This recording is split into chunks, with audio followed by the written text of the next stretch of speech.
السلام علیکم ورحمۃ اللہ وبرکاتہ۔ ہدایت نور یوٹیوب چینل میں آپ سبھی کا استقبال ہے۔ حضور پاک صلی اللہ علیہ وسلم نے جو دنیا کے ہر مرد اور عورت کے لیے رحمت العالمین بنا کر بھیجے گئے، انہوں نے پوری انسانیت کو زندگی گزارنے، رہن سہن کی پوری تعلیم سکھا دی ہے۔ اللہ تعالیٰ کا ارشاد ہے کہ مرد دو وجہوں سے عورتوں پر حاکم ہیں۔ ایک اس وجہ سے کہ اللہ تعالیٰ نے ایک کو یعنی مردوں کو دوسرے پر یعنی عورتوں پر بڑی بڑائی بخشی ہے، اور دوسرے اس وجہ سے کہ مردوں نے ان پر مال خرچ کیا یعنی مہر اور نان و نفقے کا ذمہ لیا ہے۔ بس جو نیک بیویاں ہیں وہ مردوں کی اس بڑائی کا لحاظ کر کے ان کے سامنے ان کی تابعداری کرتی ہے اور ان کے پیچھے بھی اپنی آبرو کی حفاظت کرتی ہے، اس وجہ سے کہ اللہ تعالیٰ نے ان کو حفاظت کا حکم دیا۔ اللہ تعالیٰ نے مردوں کو بڑی بڑائی دی ہے۔ اپنے مرد کا خوش رکھنا بڑی عبادت ہے اور اس کو ناراض کرنا بڑا گناہ ہے۔ ہمارے آقا محبوب خدا صلی اللہ علیہ وسلم نے فرمایا کہ سب سے اچھا خزانہ دنیا میں نیک عورت ہے کہ اس کا شوہر اس کے دیکھنے سے خوش ہو جائے، اور جب اس کا شوہر اس کو کوئی کام بتلائے تو اس کا کہنا مانے اور اس کے پیچھے بھی اپنی عزت و آبرو کو بچائے۔ عورتوں کا اپنے خاوندوں کے ساتھ اچھا برتاؤ کرنا اور ان کی اطاعت و فرمانبرداری کرنا بہت ہی قیمتی چیز ہے۔ رسول اللہ صلی اللہ علیہ وسلم نے فرمایا کہ جو عورت 5 وقت کی نماز پڑھتی رہے، رمضان شریف کے روزے رکھتی رہے اور اپنے بدن کو غیر مردوں سے چھپاتی رہے اور اپنے شوہر کی تابعداری کرتی رہے اور اس کو خوش کر کے مرے تو وہ جنت میں جائے گی۔ بس جو بیوی دنیا میں یہ 4 کام کر کے مرے گی، اس کے لیے آخرت میں جنت کے 8 دروازے کھول دیے جائیں گے اور فرشتے اس سے کہیں گے کہ اے خوش نصیب بی بی، جس دروازے سے تیرا دل چاہے جنت میں چلی جا۔ ایک دفعہ حضرت فاطمہ رضی اللہ عنہ گھبرائی ہوئی حضور پاک صلی اللہ علیہ وسلم کی خدمت میں آئیں۔ حضور پاک صلی اللہ علیہ وسلم نے فرمایا کہ بیٹی کیوں گھبرائی ہو؟ عرض کی کہ ابا جی، باتوں باتوں میں میری زبان سے کچھ ایسی باتیں نکل گئی کہ میرے شوہر علی ناراض ہو گئے۔ ان کی ناراضگی سے مجھے اللہ کا خوف معلوم ہوا کہ شوہر کی ناراضگی اللہ کی ناراضگی ہے۔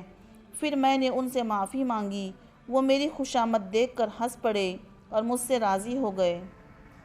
حضور پاک صلی اللہ علیہ وسلم نے فرمایا کہ اے بیٹی، اس خدا کی قسم جس نے مجھ کو سچا رسول بنا کر بھیجا ہے، اگر تمہاری موت اس حال میں آتی کہ تمہارے شوہر علی تم سے ناراض ہوتے تو میں تمہارے جنازے پر نماز نہ پڑھتا۔ اے میری نور چشم، اگر کوئی عورت مریم علیہ السلام کی سی عبادت کرے اور اس کا شوہر اس سے ناراض ہو تو اللہ تعالیٰ ایسی عورت کی عبادت قبول نہیں کرتے، اور اللہ تعالیٰ اس عورت سے خوش ہوتا ہے جو اپنے شوہر کو خوش رکھے۔ سبحان اللہ۔ رحمت عالم صلی اللہ علیہ وسلم آپ کی شان عظیم کہ ہم غلاموں کو رہنے سہنے اور برتاؤ کرنے کا طریقہ بھی بتلا گئے۔ جو عورت 7 روز تک اپنے شوہر کی دی ہوئی تکلیف برداشت کرے گی، اس کو 700 برس کی عبادت کرنے کا ثواب ملتا ہے، اور دیندار عورت اپنے مرد کو بادشاہ بنا دیتی ہے کہ بے جا خرچ نہیں کرتی، ہر حالت میں صابر و شاکر رہتی ہے، جس کی وجہ سے شوہر پریشان نہیں ہوتا۔ دیندار بیوی کا مل جانا اللہ تعالیٰ کا ایک تحفہ ہے، اور دنیا کی چیزوں میں سے اچھی چیز دیندار اور فرمانبردار بیوی کا ملنا ہے۔ رسول اللہ صلی اللہ علیہ وسلم سے دریافت کیا گیا کہ یا رسول اللہ صلی اللہ علیہ وسلم، سب سے اچھی عورت دنیا میں کون ہے؟